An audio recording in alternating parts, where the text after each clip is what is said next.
Hello, this is my organizational design and structure and change presentation. The company I am focusing on is Baker Electric, which is a company I was previously employed by for about 4 years.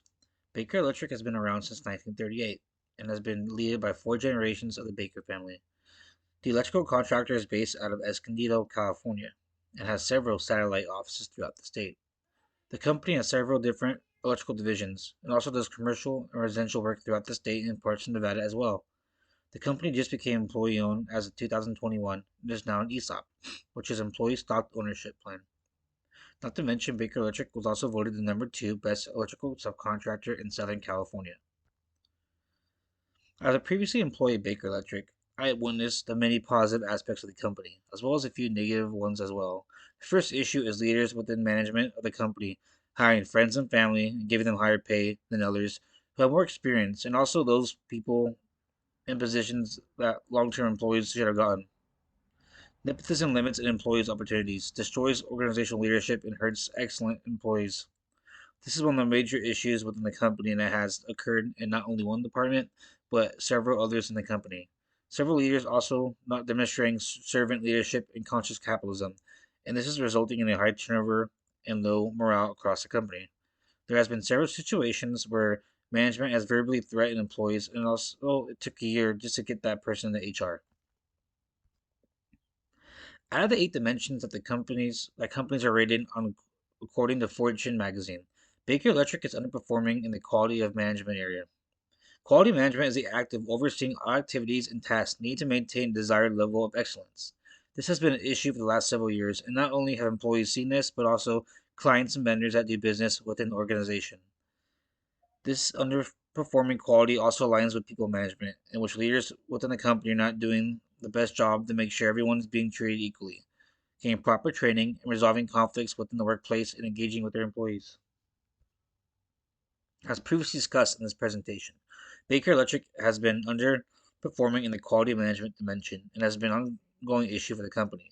This has resulted in a high turnover rate and low morale throughout the company, which has been proven that companies that have low morale and engagement often have high rates of employee turnover and burnout.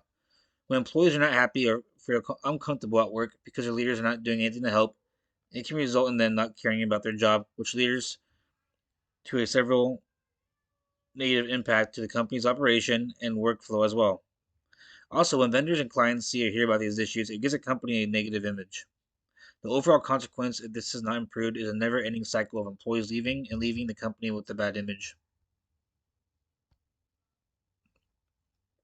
An organizational structure is a group of rules, roles, relationships, and responsibilities that outline how your company's activities are directed to meet its goals.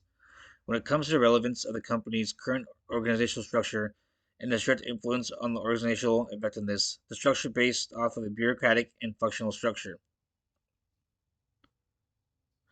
is also off a matrix, which is when employees a matrix structure, which is when employees report to both a project or product team and to a functional manager.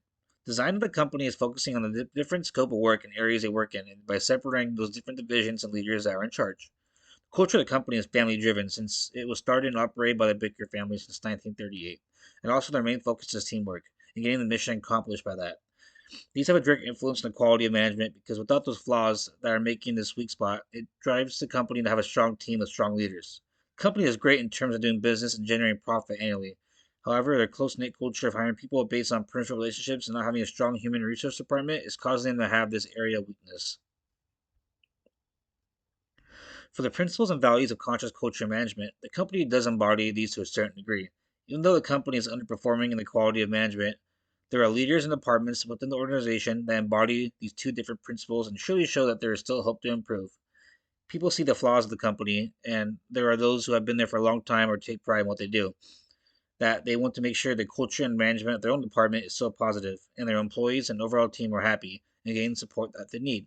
Certain departments are seeing doing team building events, monthly tech trainings, and yearly reviews as well. Cotter's 8 step change management model is a process designed to help leaders successfully implement organizational change. To help make improvement using Cotter's 8 step change model will help as a stepping stone and eventually a solution to address issues within the organization. All leaders of the company will attend a series of seminars over a 2 to 3 week span every year and learn the specific model and other ways they can help implement change within their own department and for the company as well. Once the training is done, these leaders that attend will bring the knowledge they have gained during this experience and demonstrate it among the departments and their team members. To see if this model and these seminars are effective, there will be quarterly reviews of progress for individual departments and the company as a whole. Some of these possible challenges that might pop up in regards to the suggested change include several different things. First, even though the change is intended to be positive for the company and their employees, some leaders may not find it appealing nor effective. This can be the case for disgruntled and unhappy employees who are not happy at their job or just do not like who's leading their department. Another challenge is the length of the seminars that help train leaders how to implement change, especially in regards to quality management, which is the underlying issue of the company. These challenges can come up that might come up can be addressed and resolved. First, conducting surveys to see what leaders and employees think is the best way to implement change, and also to incorporate Carter's model. This can be done after the prior and after the seminar training. When it comes to the duration of the training, we can see how the length of its impacts the company and which the results can come out of it. What results come out of it? If it is too short, then it can be extended and also revise the curriculum, have along with having one for non-leaders. The different subsystems that would need to be realigned include the approach to overall change, sustaining that change that is being implemented, and instituting it and enforcing it positively in the workplace. Lastly, there are several lessons learned and also strategies I would use and also avoid as a manager within an organization. Some leaders believe that cultural change is too complex to be managed or that it takes too long to yield measurable results to make it worth dealing with. I would avoid hiring leaders who have this mindset, and if there are existing ones, help them learn ways to cope with change. Treating everyone equally is a must, and no special treatment, favoritism, or nepotism will take place. I will also align culture with strategy and processes which will help hold the morale and make sure the culture is positive. Finding leaders who have different types of skills that benefit the company and the employees they'll be leading is very critical. Bringing in a culture that empowers the business and the employees will keep people and make the workplace a positive and effective environment for everyone.